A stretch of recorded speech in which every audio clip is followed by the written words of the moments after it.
13 monks versus 2,000 soldiers. The battle that changed history. In the spring of 621 CE, 13 Buddhist monks violated their sacred vows of non-violence to save a prince trapped in an enemy fortress. Armed with nothing but wooden staffs, they fought through an army of thousands.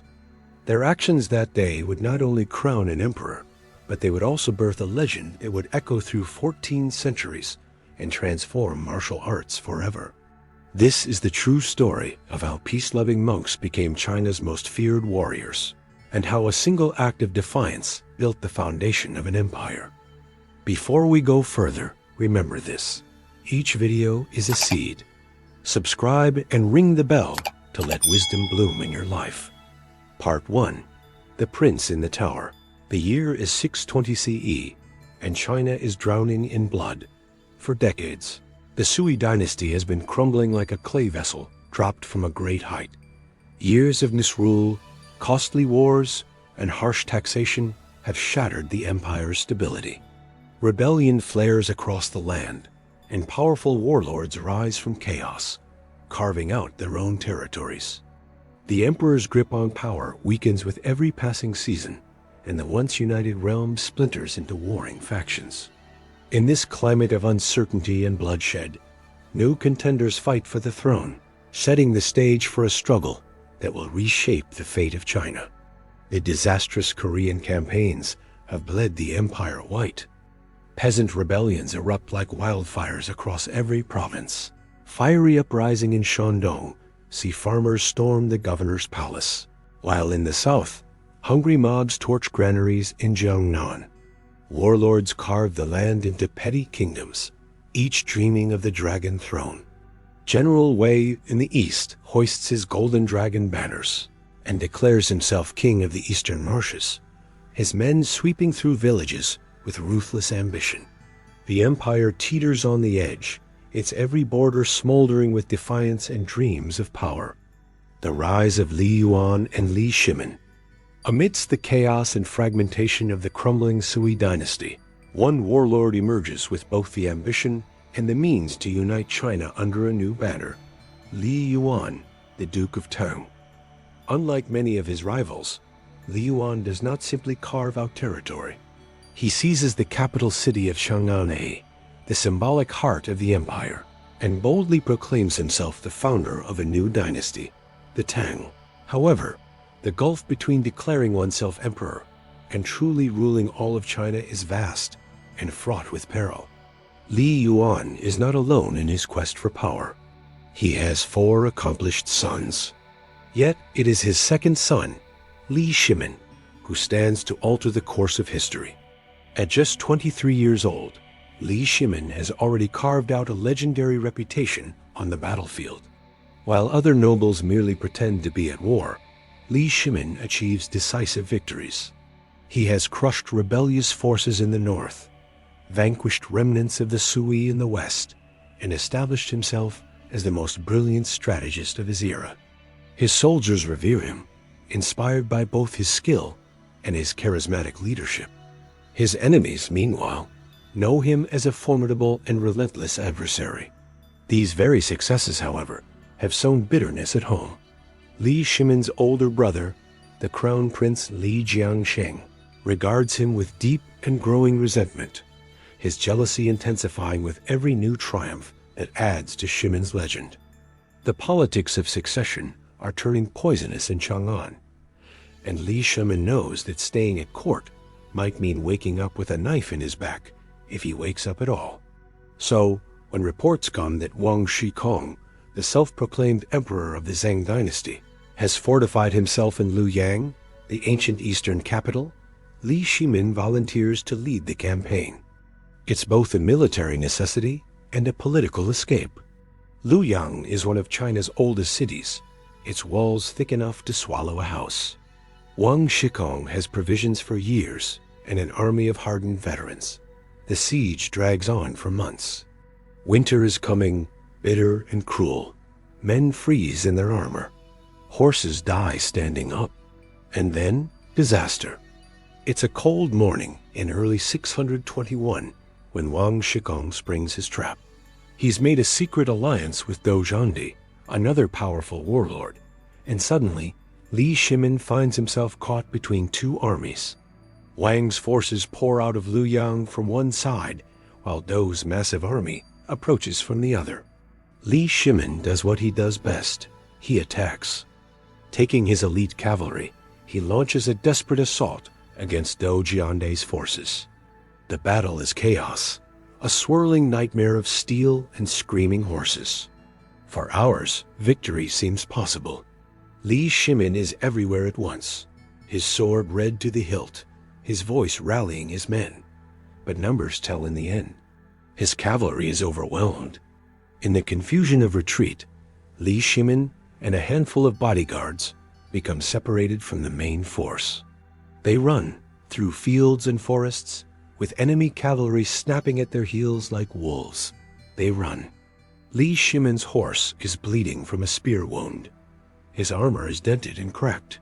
His men are dying one by one, sacrificing themselves to buy him minutes, seconds. By the time night falls, Li Shimin has only 3 guards left, and they're all wounded. They can hear the enemy closing in, their torches like angry fireflies in the darkness. They need sanctuary. They need a miracle. And then, through the trees, they see it. The Shaolin Temple, its walls rising against the starlit sky like a promise of salvation. Part 2. The Temple of Contradictions. To understand what happened next, you need to understand what Shaolin was. The temple had been founded over a century earlier, in 495 CE, by an Indian monk named Batuo. But it was another Indian monk, Bodhidharma, who truly shaped Shaolin's destiny when he arrived in 527 CE. According to legend, Bodhidharma sat facing a wall for 9 years in meditation. When he finally turned around, he found the monks weak and sick from endless sitting. So he taught them exercises, movements that flowed like water, that built strength without building aggression. These exercises evolved over generations, influenced by Chinese martial traditions, until they became something unique. A fighting system disguised as meditation, a warrior's art wrapped in Buddhist compassion. But here's the paradox that tormented Shaolin's monks. Buddhism forbids violence. The first precept, the foundation of all Buddhist teaching, is do not kill. Monks take vows of non-violence as sacred as their vows of poverty and celibacy.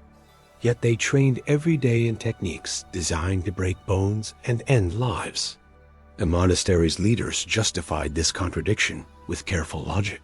They didn't train to hurt others. They trained to defend the innocent and protect the Dharma. Their martial arts were like a sword kept sheathed, meant to be drawn only when evil left no other choice. The techniques were spiritual exercises first, fighting methods second. Most monks never tested this reasoning in actual combat. They were farmers, scholars, and holy men who happened to know how to fight. They lived quiet lives of prayer and work, rising before dawn to chant sutras, spending their days tending gardens and copying scriptures. But among them walked 13 men who were different. 13 monks who had mastered the martial arts, not just in form, but in spirit. Who could move with a staff like it was an extension of their own body. Who had honed their skills to a razor's edge while maintaining peace in their hearts.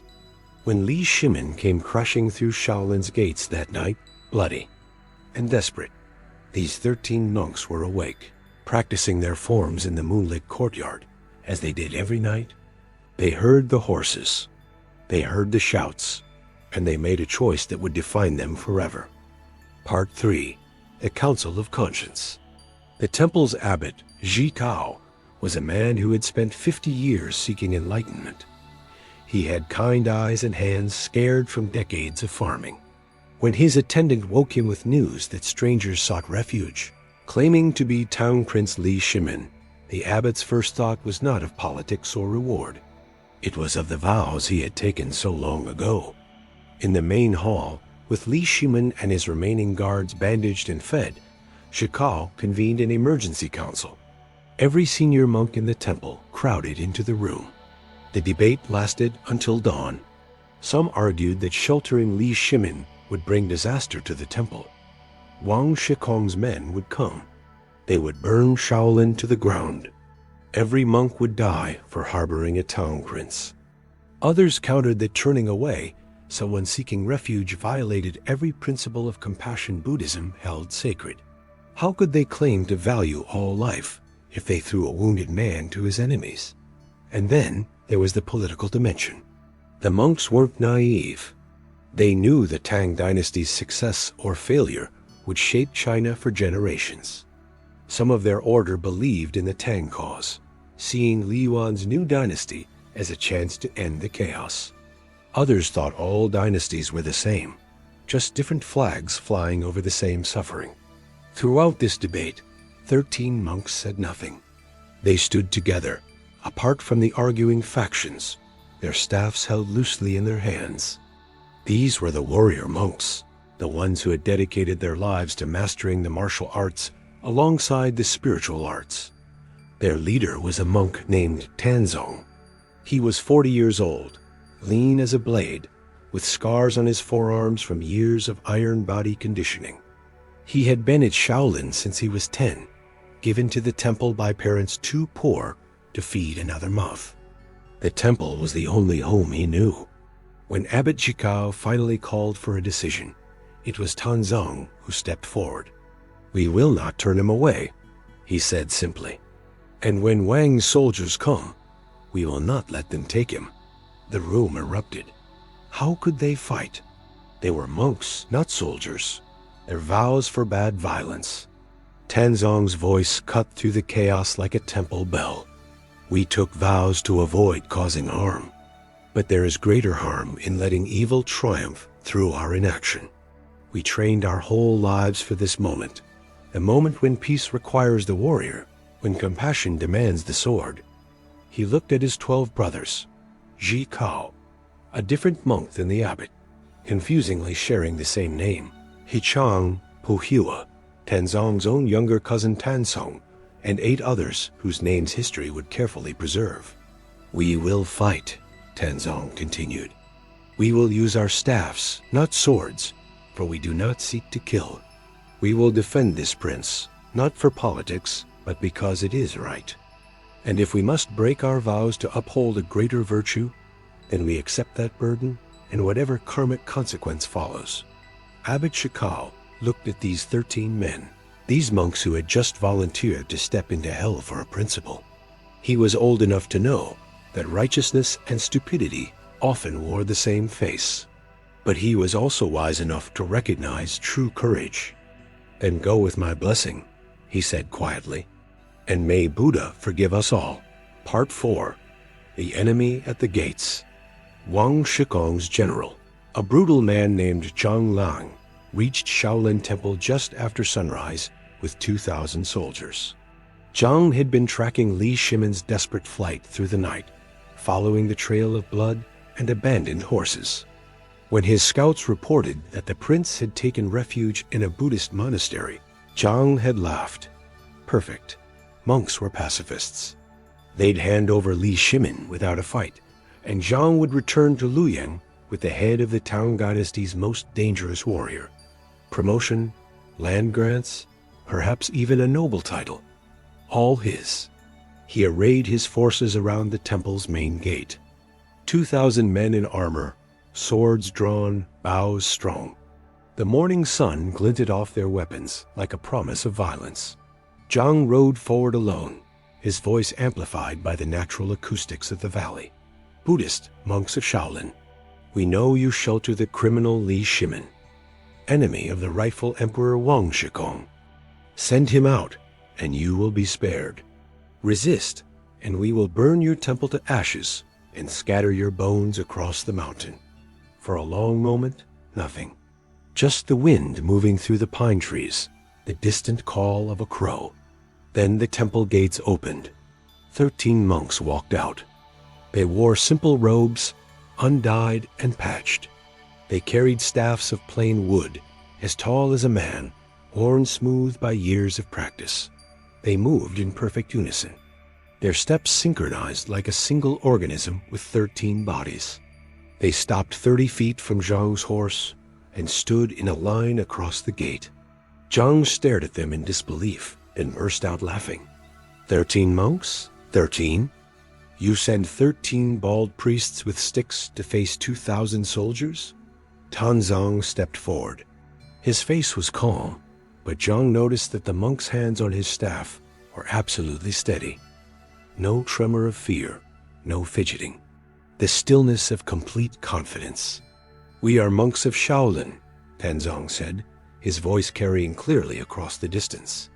We have taken vows of non-violence, but we have also taken vows to protect those who seek refuge in our temple. You threaten to burn our home and murder our brothers. You seek to kill a man we have offered sanctuary. These things we cannot allow. Zhang's laughter died. There was something in the monk's eyes, not anger, not even defiance exactly. It was certainty. The kind of certainty Zhang had only seen in men who didn't care if they died. Leave now, Taizong continued. Take your army away from this holy place. Do this, and no one needs be hurt. Last chance, monks. Zhang roared, his face red. Move aside or die. The 13 monks settled into their stances. Staffs held in positions that looked relaxed, but were actually perfect defensive postures. Years of training crystallized into muscle memory. Taizong's voice was almost gentle. We are already dead. We died the moment we chose to walk out this gate. Now the only question is, how many of you will we take with us? Zhang's hand slashed down. Kill them. 2,000 soldiers surged forward with a battle cry that shook the mountain, and 13 monks stepped forward to meet them. Part 5. The Dance of the Staff. What happened in the next hour would be debated, embellished, and mythologized for 14 centuries. Some accounts claim the monks moved so fast they seemed to vanish and reappear. Others say their staffs sang through the air like living things. A few stories insist they could strike 10 men with a single blow, or that arrows simply bounced off their bodies. Strip away the legend, and the truth is somehow more impressive. The 13 monks had spent their entire lives perfecting a specific set of skills. They had trained their bodies beyond normal human limits through conditioning exercises that modern scientists would recognize as advanced biomechanics. They had studied leverage, timing, and the vulnerable points of human anatomy. They had practiced the staff 10,000 times, then 10,000 times again, until the weapon became invisible, just an extension of will made manifest. More importantly, they fought as one. The first wave of soldiers hit them like a tsunami, but the monks had positioned themselves perfectly, with their backs to the narrow temple gate. This meant Wang's army couldn't use their numbers. Only 6 or 7 could attack each monk at once, while the rest crowded uselessly behind them. Taizong's staff moved in a blur. He didn't swing wildly. Every motion was precise, economical, targeted.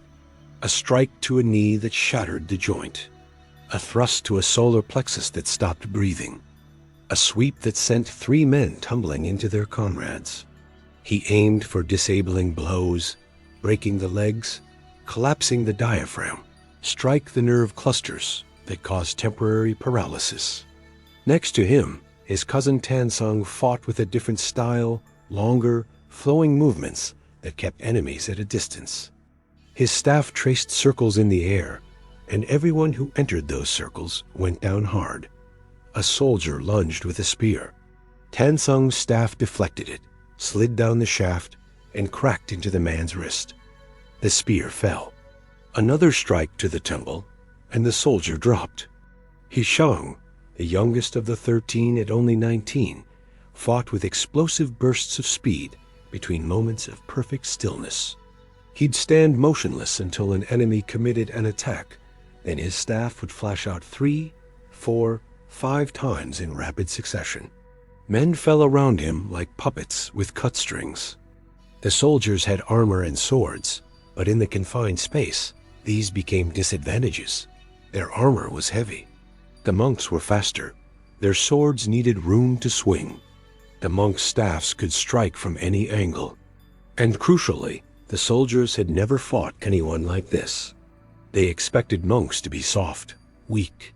Instead, they faced opponents who had been training since childhood. Bodies began to pile up in front of the gate. Not dead, the monks were careful about that, but broken, moaning, unable to fight. Fractured legs, shattered arms, crushed ribs. Zhang Liang watched in growing horror as his army couldn't push forward.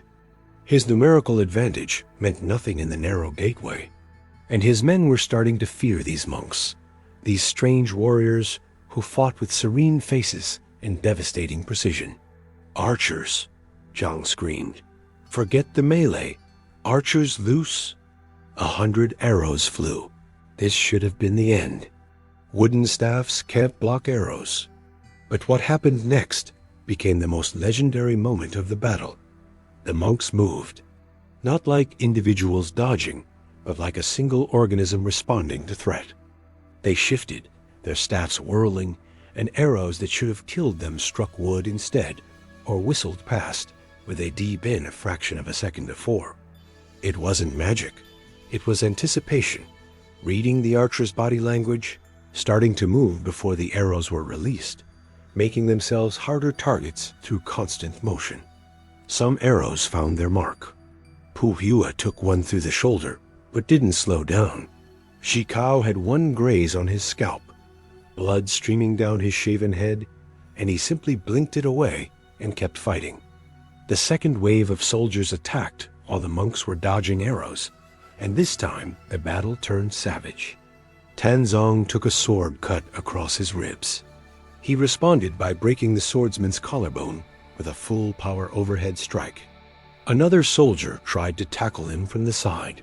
Taizong's staff caught him in the throat, not hard enough to crush his windpipe, but enough to send him choking to the ground. The monks were starting to tire. Even superhuman conditioning has limits. Their robes were torn and bloody. Their breathing came harder.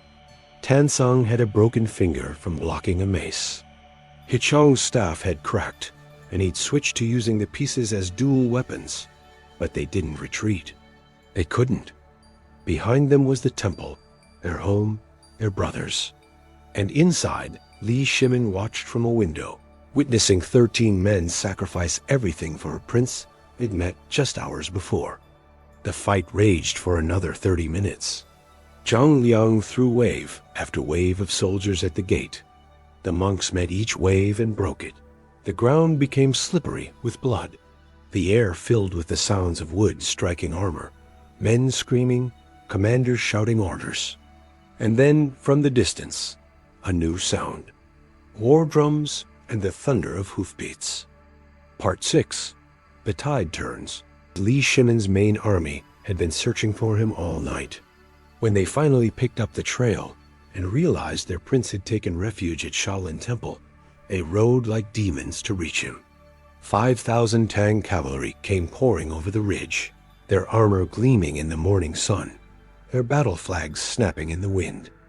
At their head rode General Yuqi Jingdi, Li Shimin's most loyal commander, a man who would rather die than abandon his prince. Zhang Liang took one look at the approaching force and knew it was over. He'd already lost hundreds of men to 13 monks. He couldn't fight a fresh Tang cavalry army with his demoralized, exhausted soldiers. "Retreat!" he screamed. "Fall back to Luoyang." Wang Shikong's army broke and ran. The Tang cavalry pursued them for miles, cutting down stragglers, but Zhang himself escaped to fight another day. When General Yuqi reached the temple gate, he found 13 monks still standing in their defensive line. They were covered in blood, their own and others. Their robes were in tatters. Their staffs were cracked and splintered. One monk had collapsed to his knees, but was still holding his weapon, refusing to fall. But they were standing, all 13 of them. Behind them, the temple gate remained closed and secure. Yuqi dismounted and approached slowly, his sword sheathed. He'd heard the stories about Shaolin monks. Everyone had, but he'd thought they were exaggerations, propaganda. the fantasy stories peasants told each other over rice wine. Now he believed every word. Taizong swayed on his feet, his face pale from blood loss. But when he spoke, his voice was steady. "The man you seek is safe. We have fulfilled our vow." Yuchi dropped to one knee. This general, this hardened warrior who had killed hundreds of men in battle, knelt before a Buddhist monk with a wooden staff.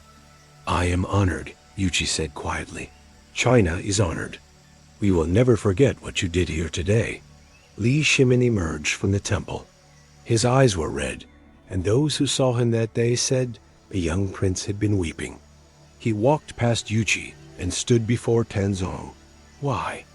Li Shimin asked. "You didn't know me. You owe me nothing. Why would you risk everything for a stranger?" Taizong smiled, and it transformed his scarred, bloody face into something peaceful. "Because you asked for help. Because we could give it. Because sometimes the right choice is also the hardest choice. That is all. No politics, no strategy. Just the right thing to do." Li Shimin took Taizong's hand, this monk's hand that was broken and bleeding, and pressed it to his forehead in the deepest gesture of respect. "When I am emperor," Li Shimin said, and everyone noticed he said, "When, not if, I will remember this day. I will remember what you did, and I will make sure everyone in China remembers too." Taizong shook his head slightly. "We seek no reward. We did what we did, and that is enough. Now please, if you have physicians, some of my brothers are badly hurt." What Taizong didn't say, what he was too humble to mention, was that he and his 12 brothers had just changed the course of history. Because Li Shimin survived that day, he would go on to crush Wang Shikong and unify China. 4 years later, he would become Emperor Taizong, one of the greatest rulers in Chinese history. The Tang Dynasty he helped establish would become China's golden age, a time of unprecedented prosperity, cultural flourishing, and territorial expansion. And none of it would have happened without 13 monks and their wooden staffs. Part 7. The Emperor's Gratitude. Li Shimin kept his promise. In 625 CE, 4 years after the battle at Shaolin, he became Emperor Taizong of Tang through a violent palace coup against his brothers. The story of that coup is dark and bloody. Li Shimin had to kill his older brother Li Jiansheng and his younger brother Li Yuanji to secure the throne, and it haunted him for the rest of his life. But one of his first acts as emperor was to honor Shaolin Temple.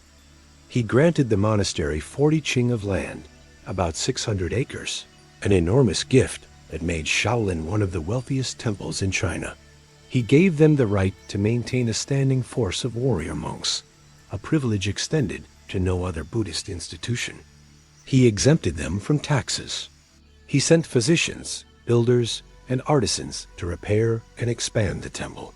Most importantly, he created an official imperial decree documenting what the 13 monks had done, ensuring their story would be preserved in the official histories. The names of all 13 were recorded, their deeds praised in the emperor's own words. Taizong himself was offered a position in the imperial court, a general's commission, noble rank, wealth beyond imagining. He refused it all. He wanted only to return to Shaolin and continue his life as a simple monk. But Emperor Taizong insisted on one honor. He commissioned a stone stele to be erected at Shaolin Temple, carved with the story of the 13 warriors. That stele still stands today, 14 centuries later, its characters warm but readable, a permanent testament to one day's courage. The 13 monks lived out their lives at Shaolin. Some died young from injuries sustained in the battle. Puhua, who had taken an arrow to the shoulder, never regained full use of his arm, but lived to be 70, teaching young monks the deeper meanings behind their martial training. Taizong became abbot in his later years, leading the temple through decades of peace and prosperity. Hichang, the youngest of the 13, lived to be 82. His great-grandnephew interviewed him in his final years. and those interviews were preserved. In them, the old monk was asked if he regretted breaking his vows of nonviolence. "Every day," Hichong answered. "Every single day, I think about the men we hurt that morning. I remember their faces. I pray for them. And every day, I make the same choice again. Because some vows are bigger than the words we use to make them. We vowed to do no harm, but there is harm in action and harm in inaction. We chose the harm that saved lives rather than the harm that ended them. Was it perfect? No. Was it right? I believe so. Ask me again in the next life, and I'll tell you what Buddha said." Part 8. The Legend Grows. The story of the 13 Shaolin warriors didn't end with their deaths. In many ways, it was just beginning. Emperor Taizong support transformed Shaolin from a minor mountain monastery into the most famous martial arts temple in China. Young men came from every province, hoping to learn the techniques that had defeated an army. The monks were selective, but they did accept students, and those students spread Shaolin's teachings across the country. The martial arts the 13 had demonstrated, staff fighting in particular, became formalized into training systems. The monks documented their techniques, creating training manuals that would influence Chinese martial arts for centuries. Modern Shaolin Kung Fu traces its lineage directly back to those 13 warriors and the combat system they perfected. But as the story spread, it also changed. Within a generation, people claimed the monks had been invincible, and no weapon could harm them. Within a century, stories said they could fly, turn invisible, or kill with a touch. The number 13 took on mystical significance. It had to be 13, the stories insisted, because 13 is the number of perfection in Buddhist numerology. It's not actually, but the story was too good to fact-check. Poets wrote verses about them. Playwrights created dramas reenacting the battle, adding romantic subplots and supernatural elements. Artists painted scrolls showing the monks surrounded by golden light, their staffs breaking swords like twigs. The real 13 monks, tired, scared men who had made an impossibly difficult choice and somehow survived it, became the legendary 13 Shaolin warriors, superhuman heroes who transcended mortality itself. The truth is always messier than legend, but sometimes legend serves a purpose truth cannot.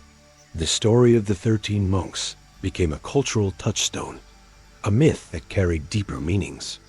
It taught that principle matters more than politics, that the powerless can challenge the powerful when justice demands it, that peace-loving people sometimes must become warriors, and that this paradox is not a failure, but a kind of terrible success.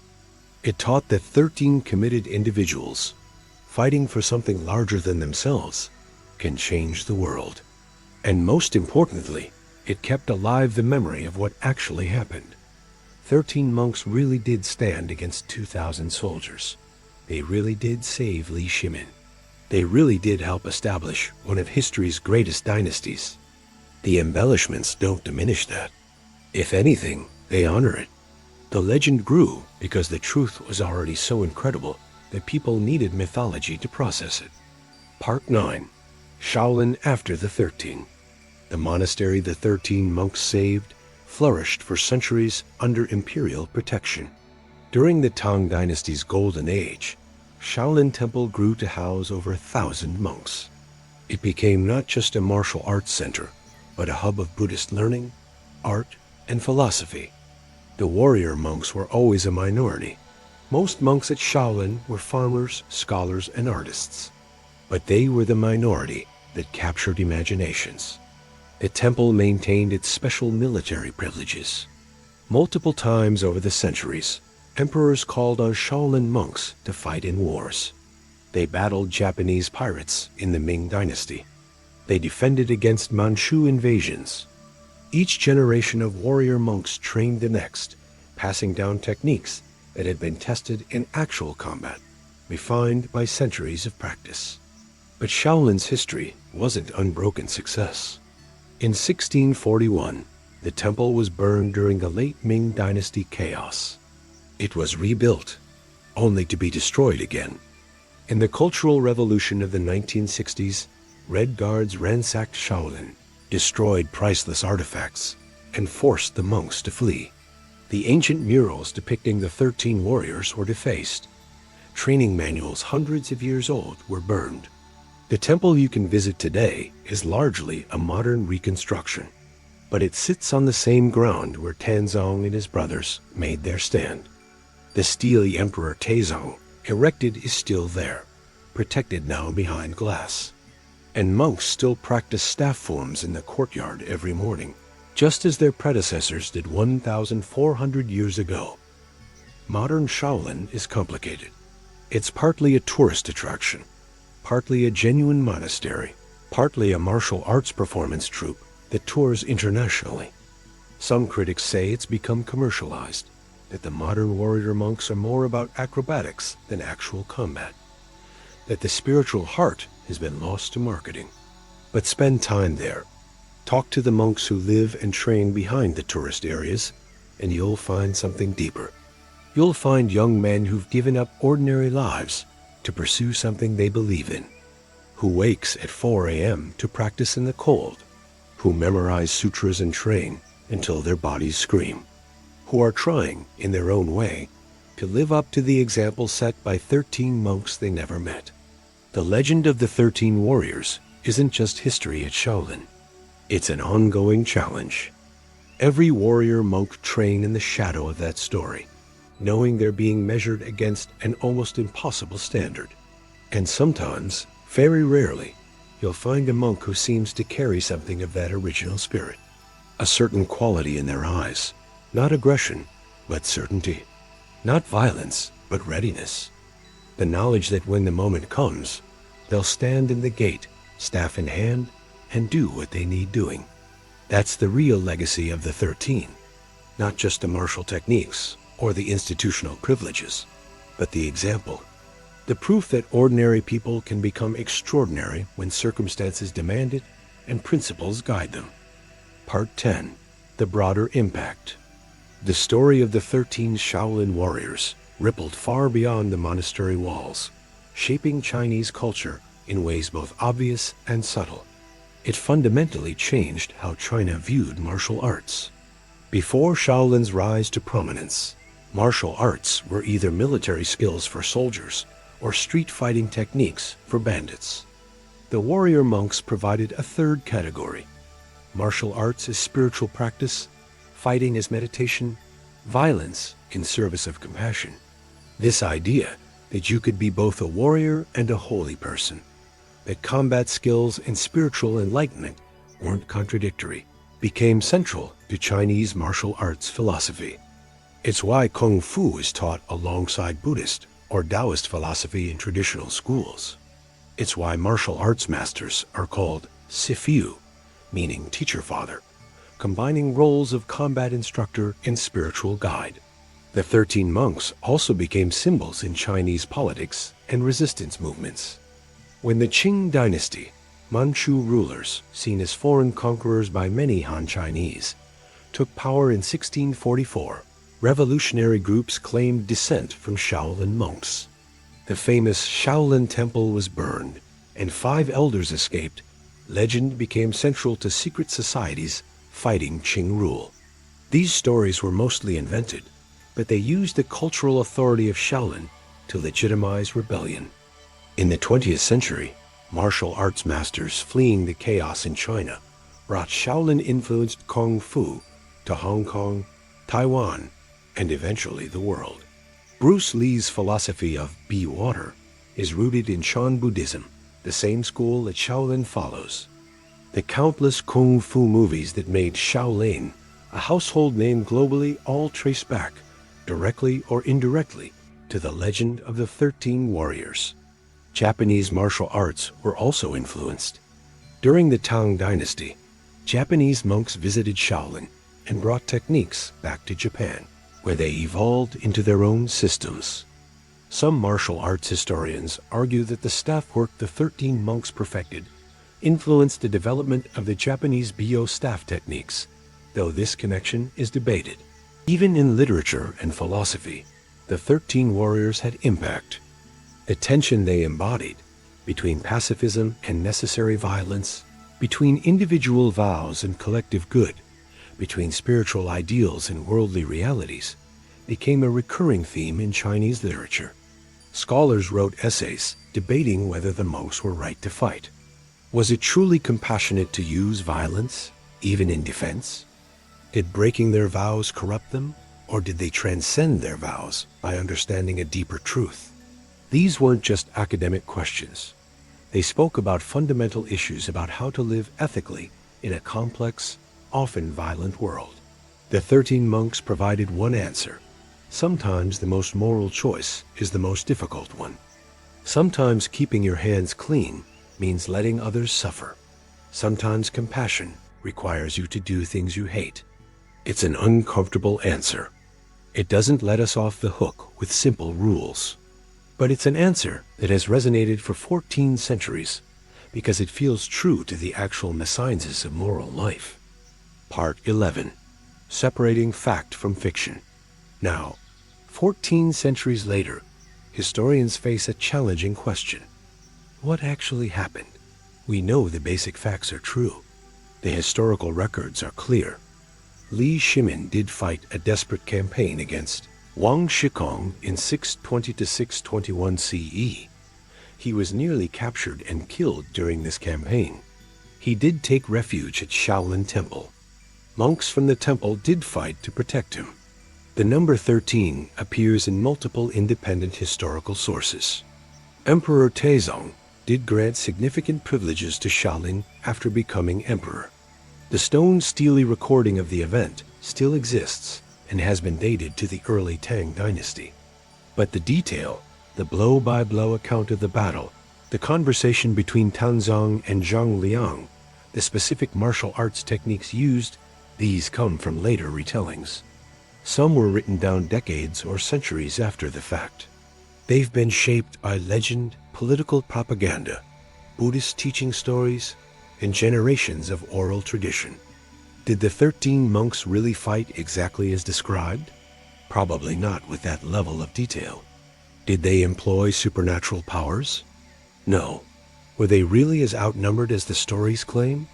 Possibly, though some historians think 2,000 soldiers might be an exaggeration, that the real number was several hundred. Does this matter? In one sense, yes. Historical accuracy is important. We should be clear about what we can prove and what we're speculating about. Treating legend as literal truth dishonors both the legend and the truth. But in another sense, the power of the story doesn't rest on whether Taizong's exact words were recorded accurately. The power is in the choice the monks made, to stand between violence and an innocent person, knowing they'd probably die, because it was the right thing to do. That choice was real. The consequences were real, and the legacy is real. Modern historians have done extensive work trying to separate the historical core from later embellishments. Archaeological excavations at Shaolin have uncovered Tang Dynasty artifacts confirming the temple's importance during that period. Chinese and Japanese scholars have compared multiple historical texts, identifying which elements appear in early sources and which were added later. A consensus is that something extraordinary really did happen at Shaolin in 621 CE. The exact details may be lost to time, but the essence, warrior monks defending a future emperor against overwhelming odds, is historically sound. And sometimes, that's enough. Sometimes the story we tell about our history is as important as the facts themselves, because stories shape how we think about ourselves and what we're capable of. The 13 Shaolin warriors have been shaping that story for 14 centuries. They'll probably shape it for 14 more. Part 12. The Modern Legacy. Today, you can visit Shaolin Temple. Millions do every year. You'll walk through gates that stand where the original gates once stood. You'll see the courtyard where monks practice forms that descend through countless generations of refinement from the techniques Taizong and his brothers used. You'll see the stone stele Emperor Taizong erected, its calligraphy still elegant despite centuries of weathering. You'll probably see a martial arts demonstration.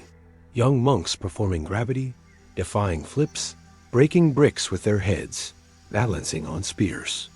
It's spectacular, though critics rightly point out it's more about showmanship than authentic combat training.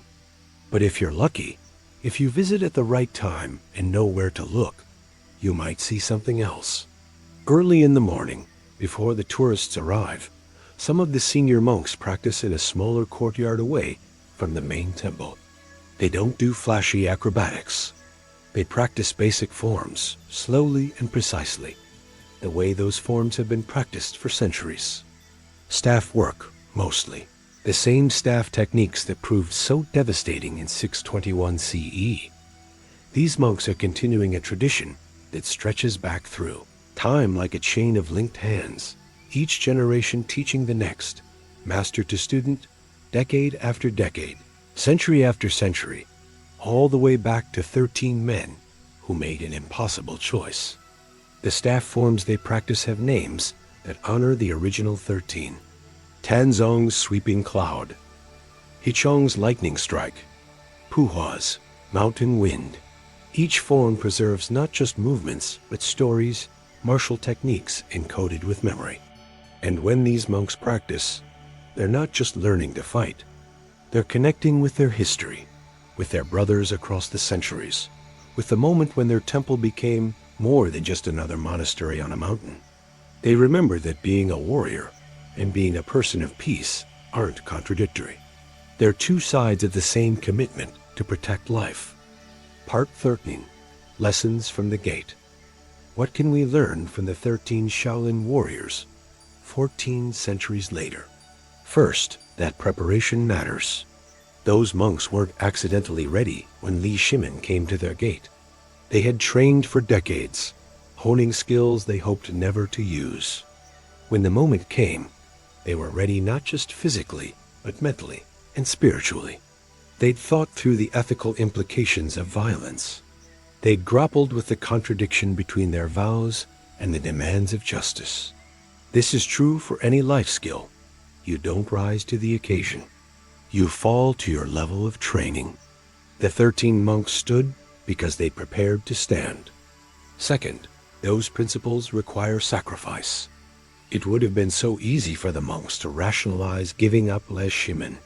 They could have said, "We're just monks. This isn't our fight. We need to protect our temple and our brothers." They could have chosen safety and called it wisdom. Instead, they chose the harder path because it was the right path. And that choice cost them blood, pain, and trauma that probably haunted some of them for the rest of their lives. Doing the right thing often hurts. The 13 monks teach us to do it anyway. Third, small groups of committed individuals can change history. 13 people. 13. Not an army, not a nation. Just 13 men who decided together that they would stand for something. How many times have you thought, what difference can I make? I'm just one person? The monks of Shaolin would tell you, find 12 others who share your commitment, stand together, and watch what happens. Fourth, that the way we do something matters as much as what we do. The monks chose to fight with staffs, not swords. They aimed to disable, not kill. They maintained their discipline and their unity even in the chaos of battle. They fought violently but not viciously, meeting force with force, but not cruelty with cruelty. In our own conflicts, political, professional, personal, how we conduct ourselves shapes who we become. The 13 monks remained monks even while becoming warriors. We can remain ourselves even when circumstances push us into roles we didn't choose. Fifth, that legend and truth work together. The historical monks were impressive enough. They didn't need supernatural powers or impossible feats.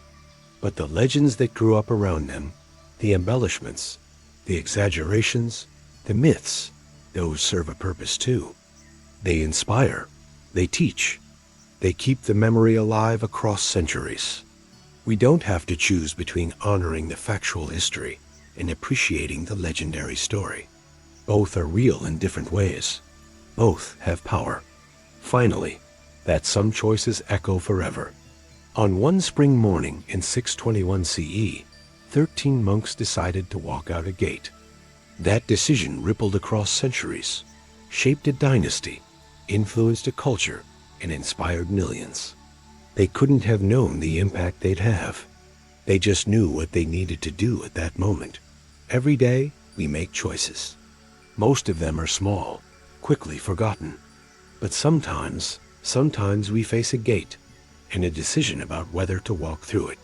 The monks of Shaolin teach us to think carefully about those moments, to choose based on principle rather than convenience, and to be willing to pay the price for standing up. Because you never know. You never know which of your choices will echo down through time. Epilogue, the Eternal Gate. Imagine you're standing at Shaolin Temple on a spring morning, not so different from that morning in 621 CE. The air is cool and crisp. Mist hangs in the valleys between the mountains. Birds begin their dawn songs. Inside the temple, monks are chanting sutras, their voices rising and falling in ancient rhythms. In the courtyard, a young monk, maybe 20 years old, is practicing staff forms. His movements are still slightly awkward, not yet perfected by years of practice. But he's serious, dedicated, pouring everything he has into getting the technique right. An older monk, perhaps his teacher, watches from the side. When the young monk finishes and bows, breathing hard, the teacher approaches. "Do you know why we practice these forms?" the teacher asks. "To learn to fight," the young monk answers. "No, we practice these forms to learn when not to fight. Anyone can swing a staff. Peasants beat grain with sticks. What makes us different?" The young monk thinks. "We fight with compassion? Closer. We fight with wisdom. We fight only when fighting prevents greater harm than it causes. We trade our whole lives so that when we're tested, if we're tested, we're ready to make the right choice in the moment when choice is hardest. Like Taizong and the others. Yes, like them. But don't think of them as saints or legends. They were monks like you. Scared, uncertain, probably terrified. They didn't know they'd become famous. They just knew what they had to do, and they did it. The teacher places his hand on the young monk's shoulder. That's what we practice for. Not glory, not fame, just the ability to stand in the gate when our moment comes. To be ready when we're needed. To choose right over easy.